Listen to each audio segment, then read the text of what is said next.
ओम विष्णवे नमः। पुत्रदा एकादशी का शुभ पर्व भगवान श्री कृष्ण के बाल स्वरूप आपके प्यारे लड्डू गोपाल नटखट कन्हैया और भगवान विष्णु को समर्पित है। इसीलिए हर गर्भवती माता पुत्रदा एकादशी की व्रत कथा ध्यान देकर एकाग्र चित्त के साथ जरूर सुने। शिशु में उतरेंगे आध्यात्मिकता के गुण। ऐसा भी माना जाता है कि इस दिन व्रत करने से निसंतान को भी संतान की प्राप्ति होती है।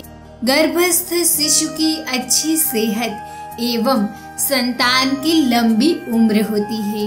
इस दिन संतान के सफल भविष्य के लिए गर्भवती एवं माताएं एकादशी का व्रत रखती है एवं एकादशी की व्रत कथा सुनते हैं। इसे वैकुंठ एकादशी भी कहा जाता है। धार्मिक मान्यताओं के अनुसार एकादशी का व्रत रखने से मृत्यु के बाद हमें मोक्ष की प्राप्ति होती है। तो आइए सुनते हैं पुत्रदा एकादशी की कथा। भद्रावती नामक नगरी में सुकेतुमान नाम का एक राजा राज्य करता था। उसके कोई पुत्र नहीं था। उसकी स्त्री का नाम शैव्या था। वह निपुत्री होने के कारण सदैव चिंतित रहा करती थी।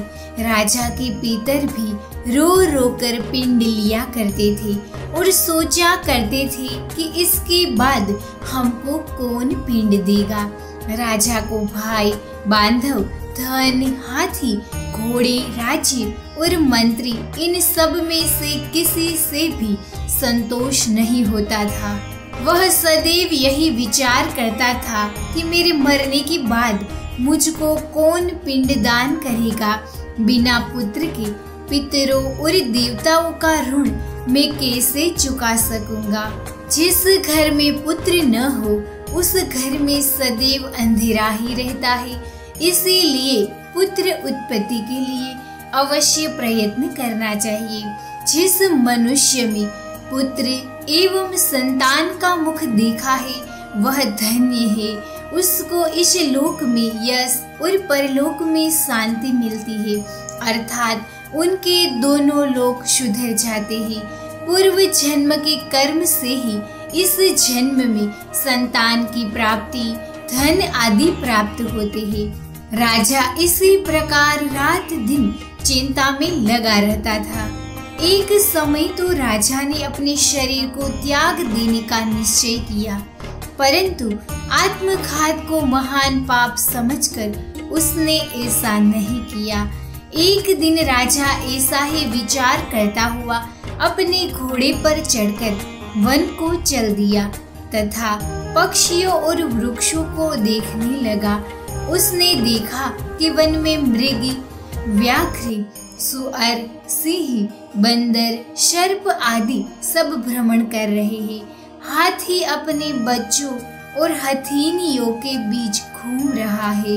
इस वन में कहीं तो गीदड़ अपने कर्कश स्वर में बोल रहे हैं, कहीं उल्लू ध्वनि कर रहे हैं। वन के दृश्यों को देखकर राजा सोच विचार में लग गया। इसी प्रकार आधा दिन बीत गया।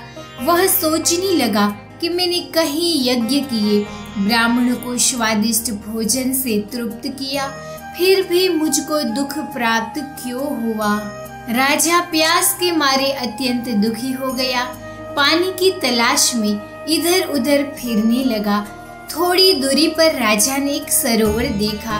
उस सरोवर में कमल खिले थे तथा सारस हंस मगरमच्छ आदि विहार कर रहे थे। उस सरोवर के चारों तरफ मुनियों के आश्रम बने हुए थे। उसी समय राजा के दाहिने अंग फड़कने लगे। राजा शुभ शकुन समझकर घोड़े से उतरकर मुनियों को दंडवत प्रणाम करने बैठ गया। राजा को देखकर मुनियों ने कहा, हे राजन, हम तुमसे अत्यंत प्रसन्न हैं। तुम्हारी क्या इच्छा है सो हमें कहो। राजा ने पूछा, महाराज आप कौन हैं और किसी लिए यहाँ आए हैं, कृपा करके हमें बताइए। मुनि कहने लगे, हे राजन, आज संतान देने वाली पुत्रदा एकादशी है।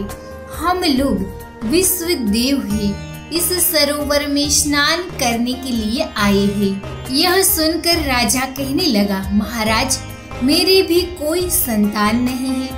यदि आप मुझ पर प्रसन्न है तो एक पुत्र का वरदान दीजिए। मुनि बोले, हे राजन, आज पुत्रदा एकादशी है, आप अवश्य ही इसका व्रत करें। भगवान की कृपा से अवश्य ही आपके घर में पुत्र होगा। मुनि के वचनों को सुनकर राजा ने उसी दिन एकादशी का व्रत किया, द्वादशी को उसका पारण किया।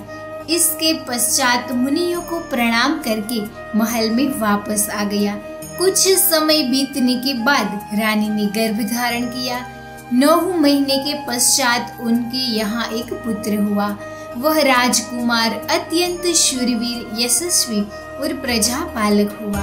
भगवान श्री कृष्ण ने कहा, हे राजन, पुत्र की प्राप्ति के लिए पुत्रदा एकादशी का व्रत करना चाहिए।